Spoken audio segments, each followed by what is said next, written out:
Hola, soy Angélica. Hola, yo soy Frida. Bienvenidos a Te doy mi palabra. Un podcast en el que compartimos nuestras historias breves de amor, pérdida y redención.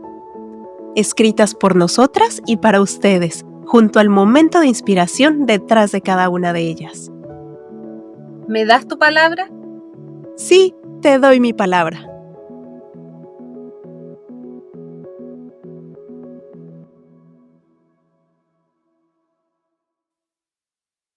La historia del día de hoy explora las tensiones y prejuicios en la convivencia vecinal, mostrando cómo los miedos y resentimientos pueden desencadenar acciones inesperadas. Con un estilo preciso, se reflexiona sobre los límites de la moral y la influencia de las emociones humanas. Esperamos que lo disfrute.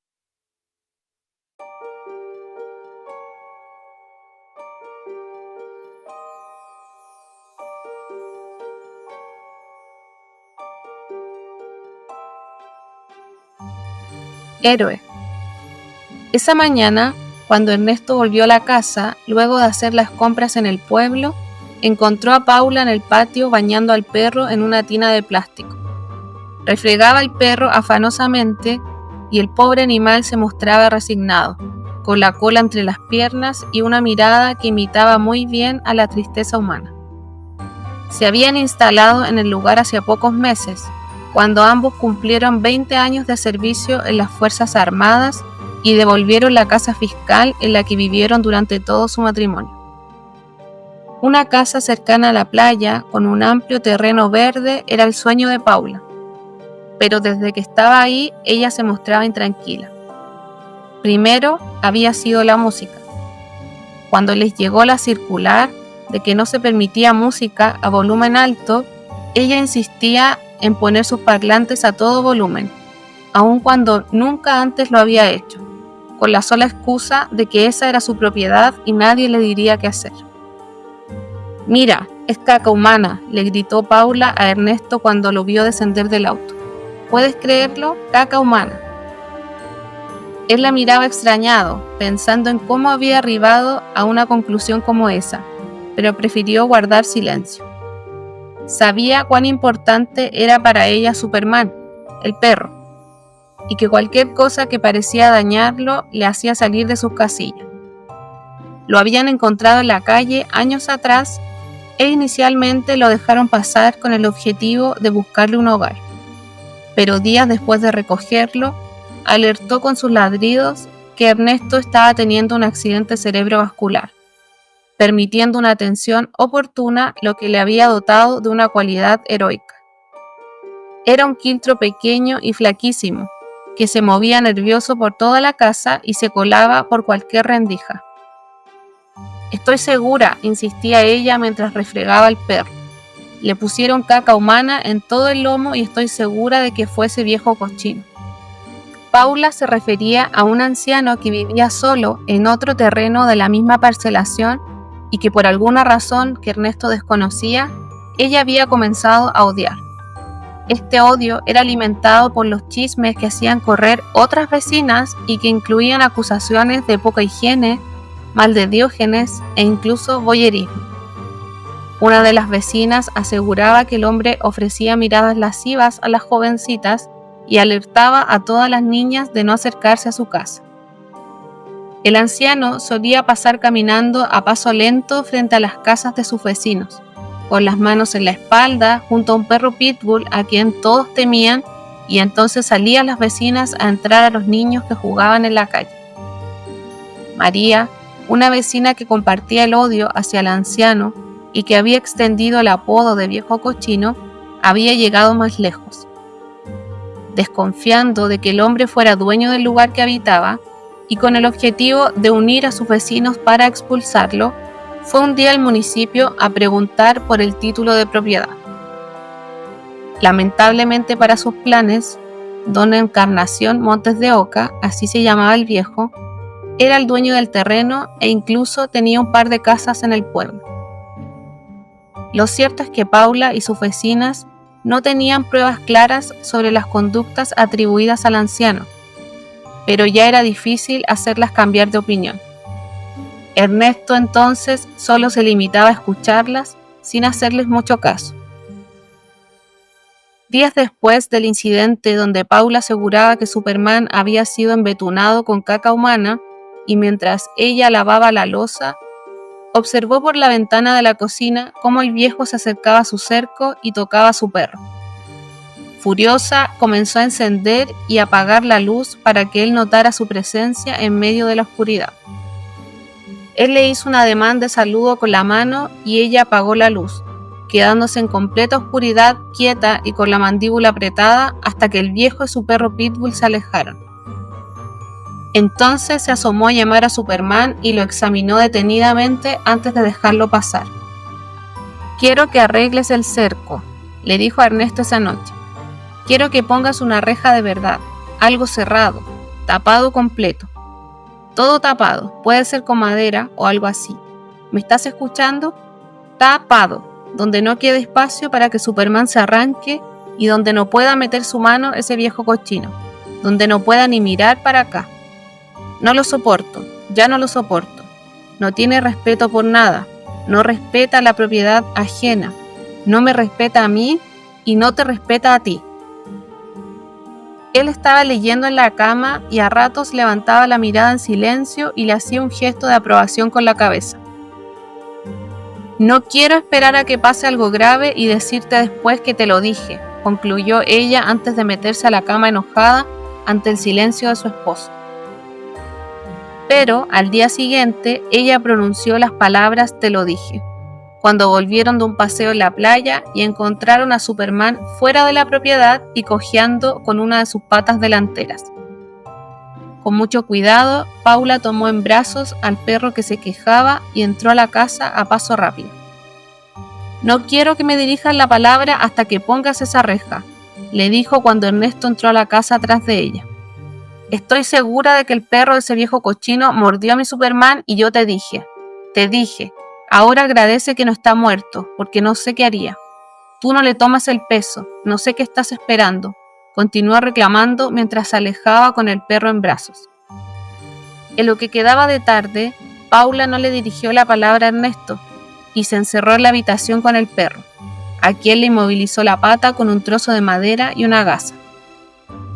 Más tarde, cuando Ernesto se dirigía a la habitación, Paula se paró en la puerta para decirle que uno de los dos tenía que dormir en el sofá, que no dormirían juntos hasta solucionar el asunto. Ernesto tomó una frazada y se largó al sofá. A la mañana siguiente, Ernesto se levantó decidido a poner fin al asunto. Iría a comprar todo lo necesario para instalar la tan anhelada reja que los protegería de cualquier amenaza del exterior. Cuando iba camino al pueblo en su camioneta, pasó por fuera del terreno del viejo y en un arranque repentino de rabia se bajó del vehículo y caminó hacia el cerco. Al igual que la mayoría de los vecinos, el viejo no tenía más que un cerco de madera, con palos irregulares amarrados con alambre y que no brindaba ninguna seguridad. Desde allí examinó el interior. Había neumáticos viejos y otros cachureos que parecían de mecánica automotriz por todo el patio. A lo lejos vio al perro Pitbull, que al advertir su presencia se acercó moviendo la cola. Lo tocó con miedo por encima del cerco y al comprobar que el perro no tenía intenciones de morderlo, entró. Una vez dentro de la propiedad, tomó al perro que manso se entregó a sus brazos y le lamió la cara. Luego tomó una cuerda que encontró en el mismo lugar y en un árbol grande, dentro del mismo patio, armó un nudo y colgó al perro que comenzó a retorcer su cuerpo musculoso con todas sus fuerzas. Mientras el perro se retorcía de dolor, Ernesto encendió un cigarro y se apoyó en un árbol a esperar el fin de su faena.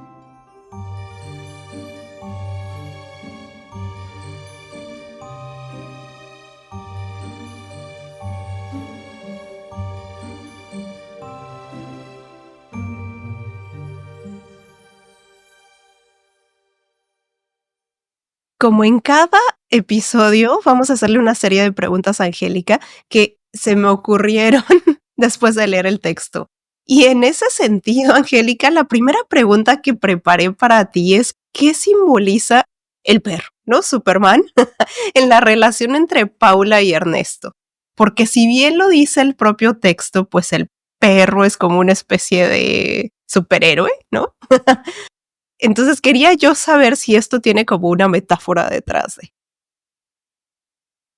Mira, en principio no lo había pensado tanto, así como cuando lo escribí, como de manera tan elaborada, cuál es lo que simboliza el perro o el rol que tiene el perro.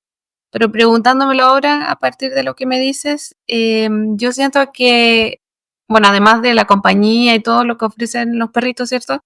También siento que en este caso les ofrece a estas dos personas como una excusa para hacer lo que hacen o para comportarse como se comportan. Como que siento que el hecho de querer proteger al perro es como la excusa que tienen para actuar como actúan, digamos, a lo largo del texto. Entonces, puede ser por ahí, puede ser como esa una forma de verlo. Ok, en ese sentido, Angélica, me quedé pensando mucho como, no sé, para mí los personajes fueron como dos personas que están en una crisis personal, ¿no? O sea, quizás yo me equivoco, ¿no? Pero me dio esa impresión porque están como teniendo una, no sé, o sea, como una situación muy extraña en su relación de pareja, pero o sea, se empieza a sentir mucha tensión entre ellos, ¿no? Por decirlo de alguna manera. Y además de que existe esta tensión entre ellos, pues el perrito es como nada más el vínculo para este tipo de tensiones y como frustraciones. O sea, no sé si yo haya leído bien, bueno, más bien sí, bueno, leído, pero como entendido bien el texto. Sí, de todos modos yo creo que son como personas que están en crisis, quizá también por la etapa de la vida en la que están. Lo planteé como que fueran dos personas que están retiradas, que bueno, dejaron de trabajar. Entonces, como, ¿qué hay después de trabajar toda una vida? ¿A qué nos dedicamos? ¿Qué hacemos?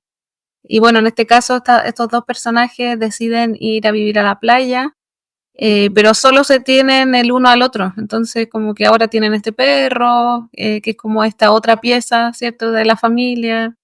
Y también está ahora la comunidad, aparece también los vecinos y esta comunidad como otro escenario quizás distinto a lo que ellos estaban acostumbrados, como pensando como en esto del fin de la vida quizás, como, o cómo nos venden a nosotros también esta idea de jubilarse, retirarse, y qué significa eso, qué hacemos en esa etapa, etcétera. Entonces sí puede ser una etapa de crisis.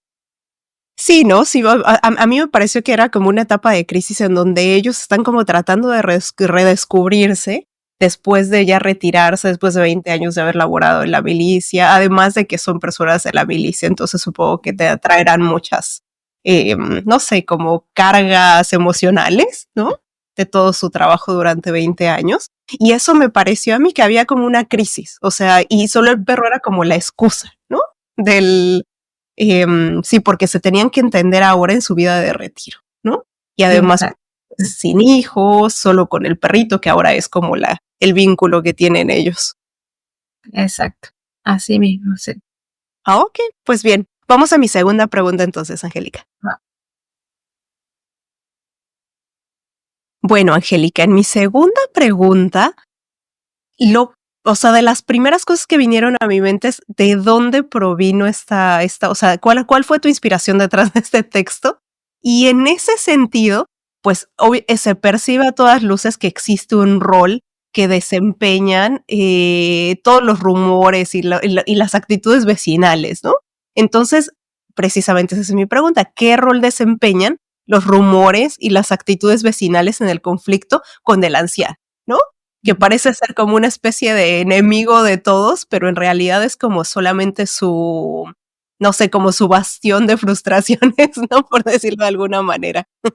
Sí, de todas formas. Bueno, de hecho, hay algo que te comentaba como fuera de la grabación, es que yo escribí este texto a propósito, en primera parte, a propósito de un chat vecinal en el que yo participaba. Bueno, estoy en varios todavía chats vecinales de las comunidades donde he vivido, qué sé yo, y la gente tiende a discutir en esos espacios, como a pelear por cosas que a veces no tienen tanto sentido, ¿cierto? A hacer como polémica de cosas que quizás son no sé, minucias de la vida cotidiana, como que la gente se enoja mucho, discuten, y yo creo que también se configura eso mismo que aparece acá en el cuento, como esto del chivo expiatorio, como que los vecinos a veces se unen contra una persona o un grupo de personas que parece que son como los culpables de todo lo malo que ocurre en ese lugar, y eso es como que es una cosa, como que tiene una doble función, porque como que los une en cierto sentido, ¿cierto? Como que terminan ellos uniéndose más como vecinos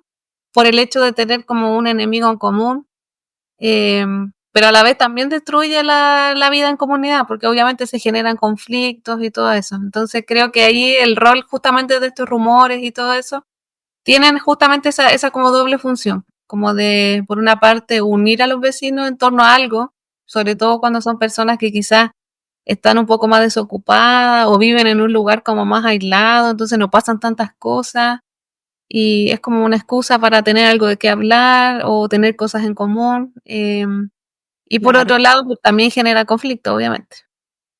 Sí, sí, sí, en ese sentido, Angélica, pues yo pensé, en primer lugar, que había mucho ocio, ¿no? O sea, son personas ya retiradas y obviamente si te das cuenta, bueno, no sé si has vivido tu experiencia, yo la viví también, o sea, viviendo como en estos grupos de WhatsApp, vecinales y todo, en donde las personas que realmente hacen más bulla o hacen como problemas dentro de la comunidad precisamente son las personas que ya están como retirados o ya no están, o sea, ya no están laborando de cierta manera y eso provoca como muchas tensiones, pero en realidad, como te decía en mi pregunta anterior, creo que son como momentos de crisis en realidad.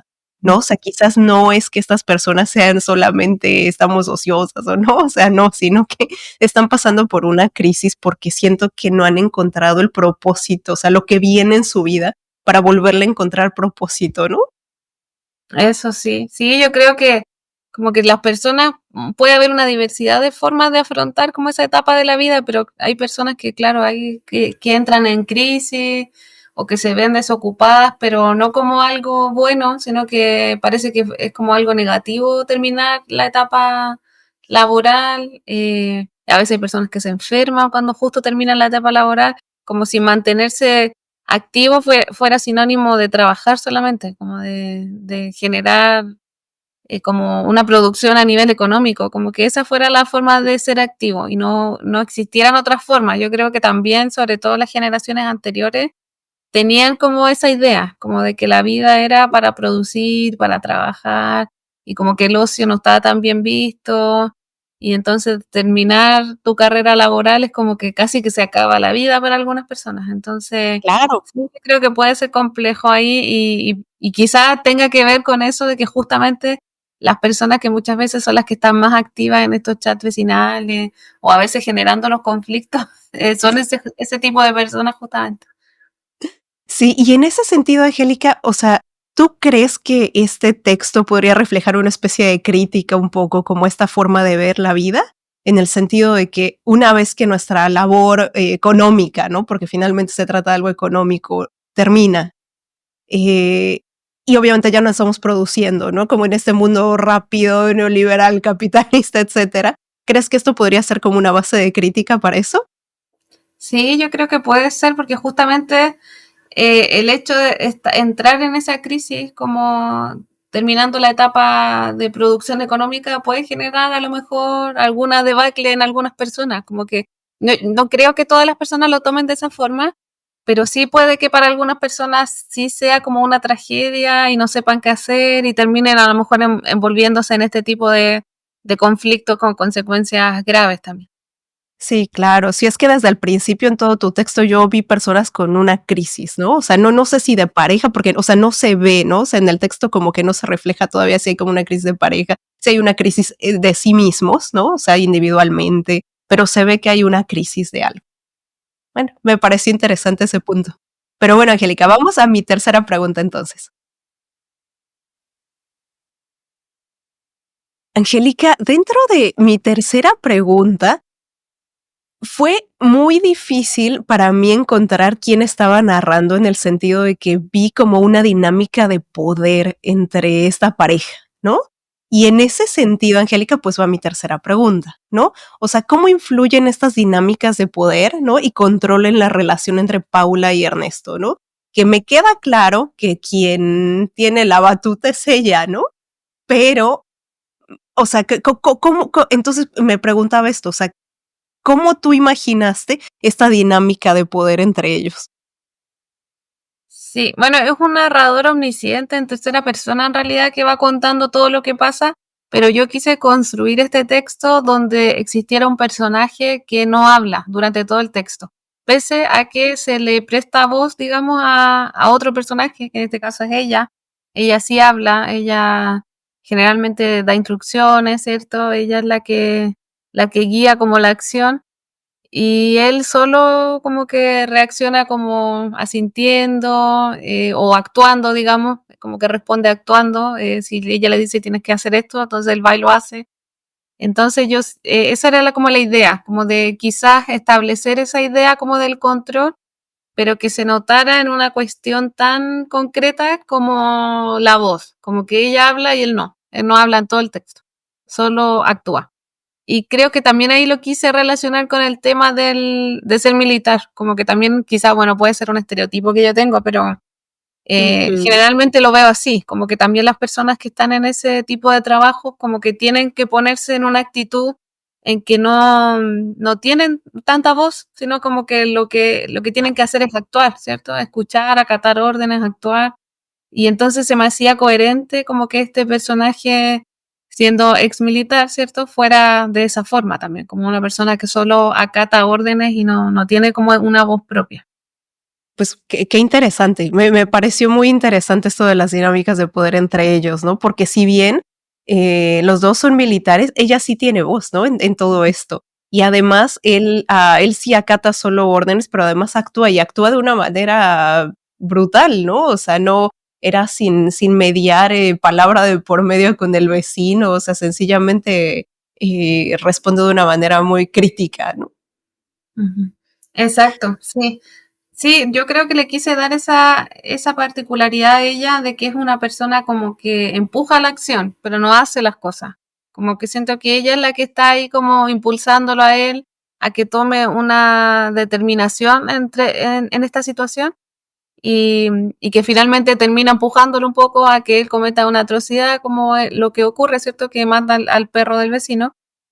Eh, pero quizá ella es la que está alimentando todo el tiempo esta idea, ¿cierto? Como de que esta persona es mala, esta persona les hace algo, cuando en realidad durante todo el texto, ¿cierto? No vemos como prueba de ello, sino que es como, bueno, los rumores y todo lo que hay en esta comunidad. Y él entonces como que actúa y actúa como para complacerla a ella, digo. Claro, oye, Angélica, y en ese sentido tenía otra pregunta, pero bueno, vamos a saltárnosla porque viene muy Sí. en contexto a lo que estás diciendo. Eh, en ese sentido, Angélica, o sea, si nosotros hiciéramos como una situación de género, ¿no? Siempre se le ha visto a las mujeres, ¿no? Desde la Biblia, lamentablemente, se nos ha visto como estas mujeres instigadoras, ¿no? Estas personas que le hablamos al oído al hombre para que actúe mal, ¿no?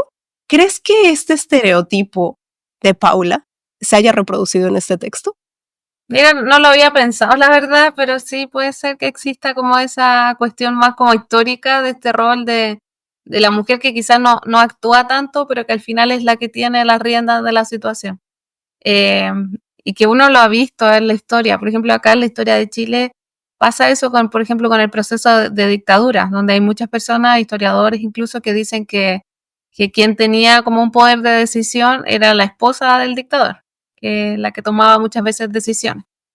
O, por ejemplo, dentro de los altos mandos, qué sé yo, dentro de las personas que ejercían también a veces decisiones que involucraban torturar, dañar, matar a otras personas, también había mujeres y había mujeres que eran extremadamente crueles, como que no solo había hombres haciendo esto, sino que muchas veces también eran mujeres que estaban ahí tomando decisiones y decisiones que eran bien terribles. Wow. Sí, pues esto a mí me pareció, pues no sé si yo lo delimitaría como un estereotipo, bien lo dije así, pero no lo sé, porque bien todos somos humanos y definitivamente pues crueldad hay en todos, ¿no? No necesariamente es una cuestión de género. Pero lo que bueno, mi pregunta era más tendiente a este estereotipo que se tiene sobre las mujeres, de instigadoras, o sea, porque si lo ves en muchos textos, digo, obviamente el más claro es la Biblia, ¿no? O sea, pero en ese sentido, pues siempre hay como muchos textos en donde las mujeres son los instigadores de actos terribles. Y entonces estamos bajo esta como línea de ser, ¿cómo decirlo? Como las que generamos conflicto, ¿no? O sea, generamos el veneno, ¿no? Y entonces hacemos que los hombres actúen terriblemente. No sé si doy mi idea bien, ¿no? O sea, bueno, si llego a bueno, si me doy a entender bien. Sí, sí, sí, sí existe. Yo creo como esa en algunas personas que tienen ese estereotipo y yo creo que en algunos casos la realidad existe también más allá del estereotipo, que existen personas así y existen relaciones de pareja donde hay dinámicas de violencia que no necesariamente son ejercidas por un hombre, a veces es una mujer la que ejerce violencia o de relaciones lésbicas, igual donde hay mujeres que ejercen violencia, etcétera. Entonces, claro, en realidad sí, cualquier persona podría estar en esa posición y en este caso, en esta historia, claro, si viéramos como este balance de poder, hay un desbalance claramente donde ella es la que tiene como ese poder de decisión en esta relación y que termina como empujando a este otro personaje a actuar de esa forma. Oye, Angélica, y bueno, siguiendo un poquito con el tema, o sea, porque estoy como intrigada, ¿no? Entre este personaje me intrigo. En ese sentido, Angélica, ¿tú crees que Paula ejerce este tipo de control o este tipo de mujeres ejercen este tipo de control, ¿no? Sobre su pareja, precisamente porque ellas han sido objeto de alguna clase de violencia? ¿O de dónde desembocaría esto? Digo, y te lo pregunto como psicóloga porque estoy como curiosa, ¿no? ¿De dónde podría surgir todo esto? Sí, bueno, puede ser en parte hay personas que ejercen violencia que han sido violentadas, pero también hay personas que ejercen violencia y no han sido violentadas, sino que hay otros como factores que están debajo de esa violencia y que pueden ser un montón de cosas, desde, por ejemplo, los estudios que yo he visto de que se hace con hombres que ejercen violencia, muchos de ellos no han sido violentados en su infancia, ni tampoco han presenciado violencia entre sus padres, sino que más bien son otras cuestiones asociadas a la crianza, como la crianza rígida en términos de estereotipos de género, a veces la crianza que es excesivamente religiosa, como también muy rígida, ¿cierto? Entonces, pueden ser distintos factores en realidad lo que alguien puede estar expuesto para terminar comportándose de esa forma. Entonces, bueno, no tengo como una historia más desarrollada de este personaje tampoco, pero claro, yo creo que es un personaje interesante en ese sentido de por qué se generó como esta dinámica de pareja entre una persona como que toma ahí las riendas y el otro que es como más sumisa. Claro, claro, claro. Bueno, pues un desbalance total, pero Sí, pues sí, así sucede y sucede mucho. No creo que sea una situación tan alejada de la realidad, de hecho. exacto, sí, lo mismo creo. Pero bueno, Angélica, vamos a mi siguiente pregunta. Pues bueno, Angélica, mi última pregunta tiene que ver con el título. O sea, me pareció sí un juego de palabras, obviamente, porque pues estamos hablando de una persona, ¿no? Que bueno, el título de la historia se llama Héroe, pero bueno, tiene este personaje, Ernesto, tiene todo menos de héroe, ¿no? Entonces, en ese sentido, me preguntaba de dónde surgió el título de la historia y por qué lo utilizaste. Yo creo que tiene como un juego de varios conceptos, como que está el tema del perro, que le puse Superman al perro, entonces también es como un nombre de superhéroe. A la vez también dentro de la historia se narra que el perro salva la vida de Ernesto, por lo tanto Mm. ahí también hay como un acto heroico del perro, ¿cierto? Y que por eso de hecho ellos lo bautizan como Superman. Y luego tenemos como este acto final que hace Ernesto como por su esposa, finalmente como cediendo un poco a sus deseos y tratando como de resolver un poco el problema que ella tiene con el vecino, que también probablemente desde su perspectiva se puede ver como un acto heroico, pero claro, desde fuera o para el caballero que es el vecino, no es para nada un acto heroico, pero en la dinámica que ellos tienen de pareja probablemente sí lo sea. Y por último, quizás como una última referencia, también tiene que ver como con este rol que tienen las personas que son militares en los países, como que también se les ve como héroes y se les tilda como héroes. En Chile existe eso también del tema del ejército, de que también como que ellos tienen esa impronta como heroica, eh, y en realidad no tienen tantos triunfos, tantas cosas como tan heroicas que uno pudiera destacar, pero sí está como esa idea y esa impronta como de los héroes de la patria, etcétera. Ay, qué interesante, Angélica, que tenga tanto simbolismo esta palabra. Entonces, o sea, en primer término me queda claro que el héroe es el perro, ¿no? O sea, el perro realmente hizo algo heroico, ¿no? Y bien, segundo término, qué interesante es lo que dices, precisamente de esta noción que se tiene de la milicia como héroes, ¿no?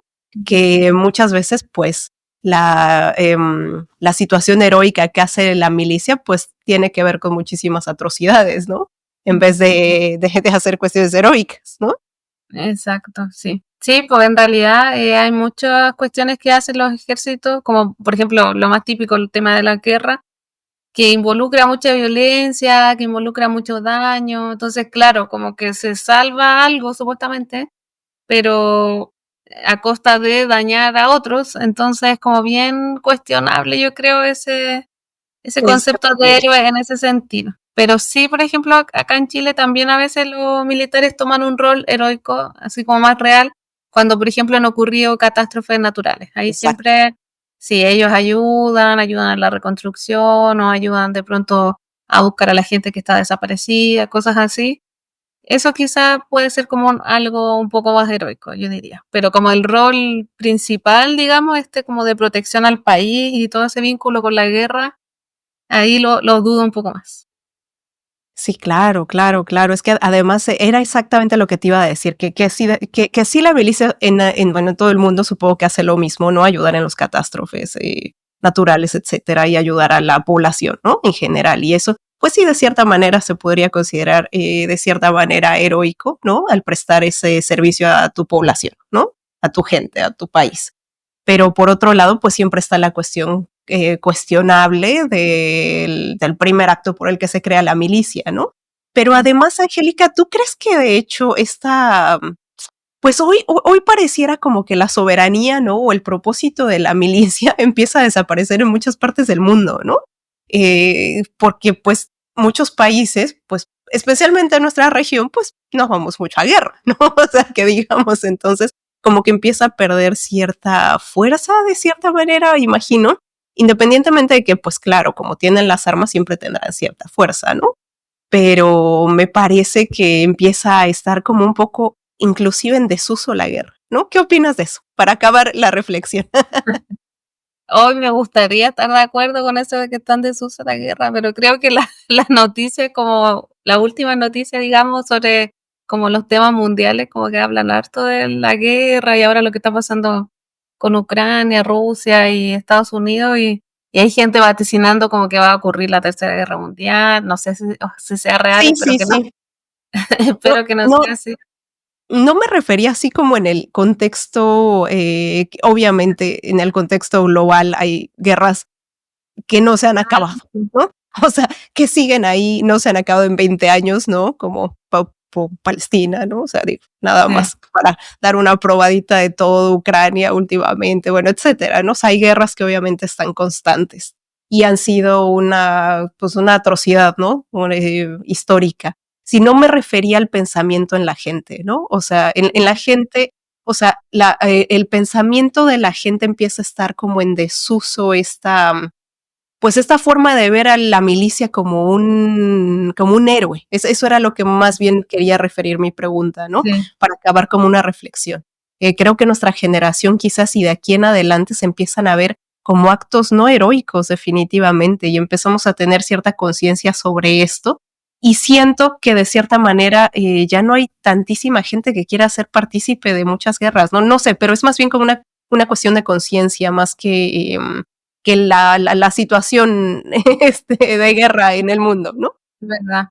Sí, en Chile es complejo el escenario porque como la dictadura en Chile fue justamente un golpe de Estado que hizo la milicia, digamos, y estuvieron 17 años en el poder en dictadura. Hay un sector muy importante todavía de la gente que apoya mucho a los militares, incluso que defiende la dictadura. Y está como esa pugna constante, como que si los militares y todo este tema de la milicia, el ejército, le corresponde o le pertenece solo a un sector, cuando en realidad el ejército es como del país en general, pero ellos también tienen unas ideologías, unas ideas muy particulares asociadas como a esa tendencia.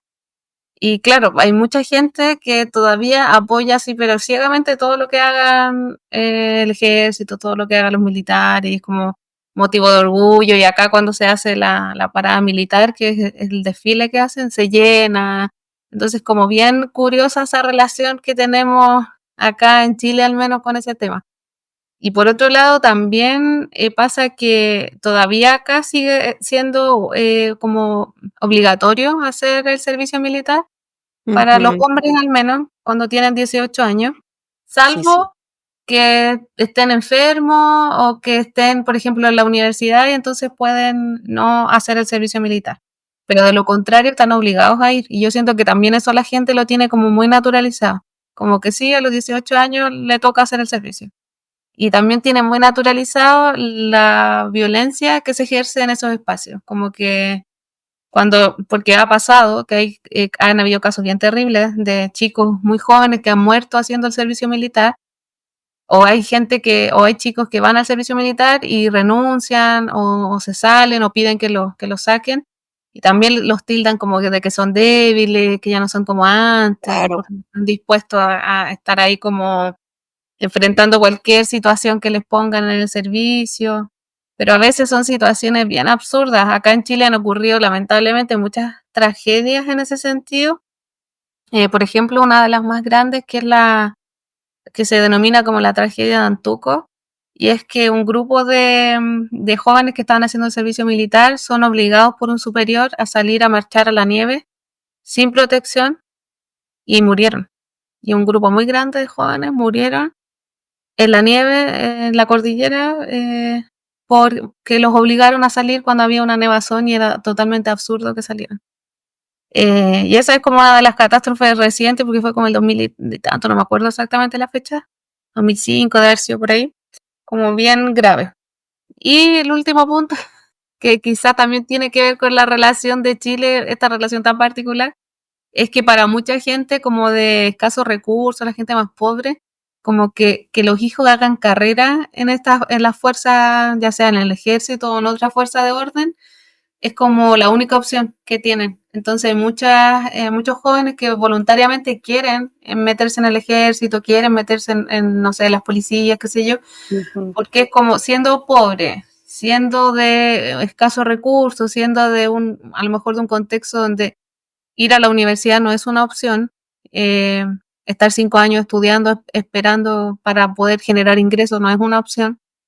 Eh, Como que la única opción es meterse en este tipo de empleo, digamos, que obviamente no van a ascender a oficiales ni mucho menos, van a ser los soldados como de bajo rango, pero es un trabajo seguro, es un trabajo bien remunerado, es un trabajo que una vez que se jubilan, que se retiran, reciben una buena pensión. Entonces es como asegurar un poco la vida, es una de las opciones para la gente pobre, es esa justamente. Claro. Sí, Hijo, así que es pues es que complejo. yo veo, Angélica, que nuestra región, o sea, toda Latinoamérica tiene una relación de amor-odio con la milicia, ¿no? Mm, O al menos yo, de mi propia investigación, he concluido mucho esa relación, ¿no? En mm, donde, de cierta manera, pues al haber existido tantas dictaduras, pronunciadas o no pronunciadas, ¿no? Eh, Ha sido una relación muy, pues, muy delicada, ¿no? En toda la región, pero, pues, no solamente nuestra región, o sea, estaba pensando precisamente en España y, pues, el franquismo, ¿no? Hay mm, muchísima gente que apoya todo el franquismo. Entonces, también, no es una situación alejada de nuestra región, bueno, sí es alejada, pero me refiero a que existe en muchas partes del mundo, ¿no? esta situación en donde no nos ponemos de acuerdo cómo entender a la milicia el día de hoy. Y por otro lado, pues también como hablamos mucho de género, también creo que este capítulo nos sirve un poquito para hablar sobre los propios estereotipos que los hombres tienen, ¿no? Y uno de estos definitivamente es el más poderoso, el más fuerte, ¿no? De todos, en donde los hombres pues tienen que ser fuertes, tienen que ser, pues inclusive hacer cuestiones que atentan completamente contra su vida, como lo que acabas de mencionar, ¿no? De esta tragedia. Porque el servicio militar, yo creo que en el mundo pues existe en muchísimos países todavía. Y además pues es solamente sobre hombres, o sea, no es una obligación para las mujeres, ¿no? Entonces aquí pues yo creo que estaríamos hablando del estereotipo más fuerte del hombre, ¿no? Sobre su virilidad, sobre sí, pues su masculinidad y sobre esta fortaleza que tienen que ejercer poniéndose en peligro siempre, ¿no? Exacto, sí, yo siento que ahora como que los hombres han empezado a cuestionar eso, pero han encontrado resistencia, como eso que te contaba de que ahora también han pasado algunos casos así graves acá en el ejército y que los jóvenes han denunciado y por lo tanto son tildados de débiles y la gente los critica y son la generación de cristal, no son suficientemente hombres, como que se enfrentan a ese estereotipo todavía, como que todavía Sí, está muy claro. presente. Sí, además es que ambos géneros pues tenemos nuestras batallas, ¿no? Y obviamente nos van a tildar de locos a todos, hombres y mujeres, ¿no? Y bueno, finalmente, pues este programa lo hemos ubicado más en el ámbito femenino, porque bien somos dos mujeres, ¿no? Escribiendo, Sí. pero es interesante ver también el otro lado de los estudios de género, ¿no? Y me pareció interesante hacerlo en este capítulo. Sí, es que claro, el texto habla ahí de un hombre como bien sometido y quizás incluso a una situación media violenta ahí en esa relación. Y claro, es un hombre que cumple con ese rol como de acatar todo en silencio, ¿no? Así que también se da esa violencia también hacia los hombres. Sí, claro. Pues vivimos en un mundo con muchos estereotipos, ¿no? Y precisamente pues en este tipo de programas, ¿no? En este tipo de hablamos sobre ellos y quizás pues hagamos una pequeña diferencia entre nuestros oyentes, ¿no? Pero sería interesante saber qué opinan todos ustedes, público, ¿no? Y saber qué opinan de todo esto que comentamos Angélica y yo en nuestro podcast. Pero bueno, Angélica, pues esas fueron todas mis preguntas y pues me gustó mucho el texto, me hizo reflexionar muchísimo y me encantó la conversación. Muchas gracias, a mí también muy interesantes las preguntas y espero también que les haya gustado ahí a quienes nos estén escuchando. Claro, pues bueno, como habíamos comentado en el capítulo anterior, vamos a hacer solamente un episodio donde vamos a hacer como una recapitulación de todo lo que escribimos. Quizás sea importante para las personas que no nos han escuchado como todos los capítulos y ver cuál quieren escuchar o bien si los escuchan todos, ¿no? Pero vamos a hacer una recapitulación de todos para cerrar esta primera temporada. Y pues bueno, yo les quería agradecer profundamente a quienes nos han estado escuchando, quienes han comentado, compartido todas nuestras historias y pedirles que pues nos sigan por todos lados. Vamos a hacer una segunda temporada próximamente, pero pues yo quiero agradecerles profundamente a quienes nos han seguido y quienes han, pues, no sé, compartido todo lo que, las letras que escribimos Angélica y yo y pues todas estas conversaciones que vienen posteriormente. Me sumo a las palabras de agradecimiento y también de dejarlos invitados a que nos sigan escuchando, que compartan el podcast y que nos sigan ahí en todas las redes sociales para que también podamos hacer crecer la comunidad. Exactamente, @tedoymipalabra_podcast. Entonces, pues bueno, nos vemos en nuestro último capítulo de temporada el próximo jueves. Sintonícenos como cada jueves y bueno, por favor, escuchen también este último capítulo de la historia de Angélica Héroe. Chao, nos vemos. Luego.